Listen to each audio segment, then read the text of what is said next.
Middle ഈസ്റ്റിലെ രാഷ്ട്രീയവും സുരക്ഷാ സാഹചര്യങ്ങളും വീണ്ടും അതീവ സങ്കീർണമായ ഘട്ടത്തിലേക്ക് നീങ്ങുകയാണ്. പതിറ്റാണ്ടുകളായി പരസ്പരം കടുത്ത ശത്രുത പുലർത്തുന്ന അമേരിക്കയും ഇറാനും തമ്മിൽ അടുത്തിടെ രൂപം കൊണ്ടതായി റിപ്പോർട്ട് ചെയ്യപ്പെടുന്ന 14 പോയിന്റ് ധാരണാപത്രം മേഖലയിൽ വലിയ രാഷ്ട്രീയ ചർച്ചകൾക്ക് വഴിവെച്ചിരിക്കുകയാണ്. ഈ ധാരണാപത്രത്തെ തകർക്കാനും അതിന്റെ നടപ്പാക്കൽ തടസ്സപ്പെടുത്താനുമാണ് ഇസ്രയേൽ ശ്രമിക്കുന്നതെന്ന ഗുരുതര ആരോപണമാണ് ഇപ്പോൾ ഇറാൻ ഉന്നയിച്ചിരിക്കുന്നത്. ഇറാൻ പാർലമെന്റ് സ്പീക്കറും രാജ്യത്തെ പ്രധാന രാഷ്ട്രീയ നേതാക്കളിലൊരാളുമായ മുഹമ്മദ് ബഘേർ ഖലീബാഫാണ് ഈ ആരോപണം മുന്നോട്ടുവെച്ചത്. സ്വിറ്റ്സർലൻഡിലേക്കുള്ള നയതന്ത്ര സന്ദർശനത്തിനു ശേഷം രാജ്യത്ത് തിരിച്ചെത്തിയ ഗാലിബാഫ് ടെലിവിഷൻ അഭിമുഖത്തിനിടെ നടത്തിയ പരാമർശങ്ങളാണ് ഇപ്പോൾ അന്താരാഷ്ട്ര തലത്തിൽ ശ്രദ്ധ നേടുന്നത്. അദ്ദേഹത്തിന്റെ വാദമനുസരിച്ച് അമേരിക്കയും ഇറാനും തമ്മിൽ ഒപ്പുവെച്ച ധാരണാപത്രത്തിലെ വ്യവസ്ഥകൾ പ്രാവർത്തികമാക്കുന്നതിനായാണ് താൻ സ്വിറ്റ്സർലൻഡിലേക്ക് പോയത്. എന്നാൽ കരാറിൽ ഒപ്പുവെച്ചതിനു പിന്നാലെ ലെബനനിൽ നടന്ന സംഭവവികാസങ്ങൾ മുഴുവൻ പ്രക്രിയയും വൈകിപ്പിച്ചു എന്നാണ് അദ്ദേഹം പറയുന്നത്. ഗാലിബാഫിന്റെ അഭിപ്രായത്തിൽ ഈ ധാരണാപത്രത്തിന്റെ ഏറ്റവും പ്രധാനപ്പെട്ട ലക്ഷ്യം ലെബനനിലെ സംഘർഷാവസ്ഥയ്ക്ക് അറുതിവ വരുത്തുകയും മേഖലയിലെ സ്ഥിരത പുനഃസ്ഥാപിക്കുകയും ചെയ്യുകയായിരുന്നു. ലെബനനിന്റെ പ്രാദേശിക പരമാധികാരത്തെ അംഗീകരിക്കുക, സൈനിക നടപടികൾ അവസാനിപ്പിക്കുക, കുടിയേറ്റപ്പെട്ട ജനങ്ങളെ അവരുടെ വീടുകളിലേക്ക് തിരിച്ചെത്തിക്കാൻ സാഹചര്യമൊരുക്കുക, അധിനിവേശ പ്രദേശങ്ങളിൽ നിന്ന് സൈനികരെ പിൻവലിക്കുക തുടങ്ങിയ നിർണായക വ്യവസ്ഥകൾ ധാരണാപത്രത്തിൽ ഉൾപ്പെടുത്തിയിട്ടുണ്ടെന്ന് അദ്ദേഹം അവകാശപ്പെട്ടു.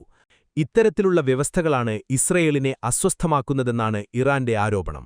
കാരണം ലെബനനിലെ സുരക്ഷാ സാഹചര്യം ഇസ്രയേലിന്റെ ദേശീയ സുരക്ഷയുമായി നേരിട്ട് ബന്ധപ്പെട്ട വിഷയമാണെന്നാണ് ഇസ്രയേൽ വാദിക്കുന്നത്. അതേസമയം ലെബനനിലെ ആഭ്യന്തര കാര്യങ്ങളിൽ ഇസ്രയേൽ ഇടപെടുന്നത് അവസാനിപ്പിക്കണമെന്നാണ് ഇറാന്റെ നിലപാട്.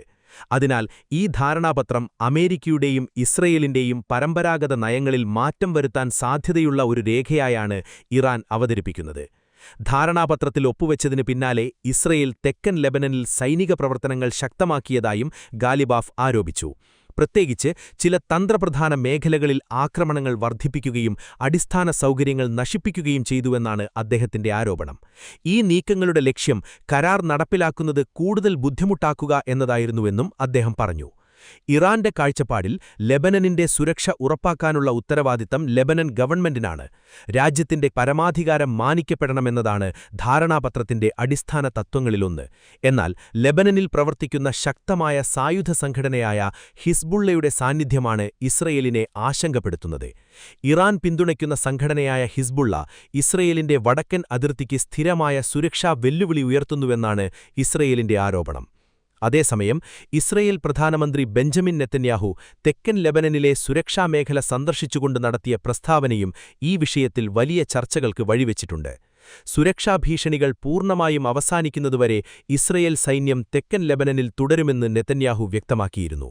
ഹിസ്ബുള്ള സായുധ സാന്നിധ്യം നിലനിൽക്കുന്നിടത്തോളം കാലം ഇസ്രയേൽ പിന്മാറില്ലെന്നും അദ്ദേഹം വ്യക്തമാക്കി. നെതന്യാഹുവിന്റെ വാക്കുകൾ പ്രകാരം ഇസ്രയേൽ ഇപ്പോൾ അതിർത്തികൾക്കപ്പുറത്ത് സുരക്ഷാ മേഖലകൾ രൂപീകരിക്കുന്ന പുതിയ സൈനിക തന്ത്രമാണ് പിന്തുടരുന്നത്. ഗാസയിലും ലെബനനിലും സമാനമായ രീതിയിലാണ് ഈ നയം നടപ്പിലാക്കുന്നതെന്നും അദ്ദേഹം പറഞ്ഞു. ഇസ്രയേലിന്റെ അഭിപ്രായത്തിൽ രാജ്യത്തിന്റെ അതിർത്തിക്ക് സമീപം ശത്രു സംഘടനകൾക്ക് സൈനിക സാന്നിധ്യം അനുവദിക്കില്ല എന്നതാണ് പുതിയ സുരക്ഷാ നയത്തിന്റെ അടിസ്ഥാനം. ഇതിനിടെ അമേരിക്കയ്ക്കുള്ളിലും ഈ ധാരണാപത്രത്തെക്കുറിച്ച് അഭിപ്രായ വ്യത്യാസങ്ങൾ നിലനിൽക്കുന്നുണ്ടെന്നാണ് ഗാലിബാഫിന്റെ മറ്റൊരാരോപണം. അമേരിക്കൻ ഭരണകൂടത്തിനുള്ളിൽ വിവിധ വിഭാഗങ്ങൾ വ്യത്യസ്ത സമീപനങ്ങൾ സ്വീകരിക്കുകയാണെന്നും അദ്ദേഹം സൂചിപ്പിച്ചു. പ്രത്യേകിച്ച് അമേരിക്കൻ വിദേശ നയത്തിന്റെ ദിശയെക്കുറിച്ചുള്ള ആഭ്യന്തര ഭിന്നതകൾ മിഡിൽ ഈസ്റ്റ് നയത്തെയും സ്വാധീനിക്കുന്നുണ്ടെന്നാണ് ഇറാന്റെ വിലയിരുത്തൽ.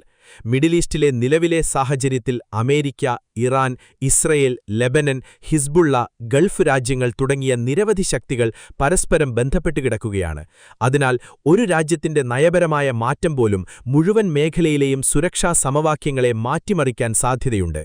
അമേരിക്കയും ഇറാനും തമ്മിൽ ഏതെങ്കിലും തരത്തിലുള്ള ധാരണയുണ്ടാകുകയാണെങ്കിൽ അത് മേഖലയിലെ ശക്തി സന്തുലനാവസ്ഥയിൽ വലിയ മാറ്റങ്ങൾ സൃഷ്ടിച്ചേക്കാം.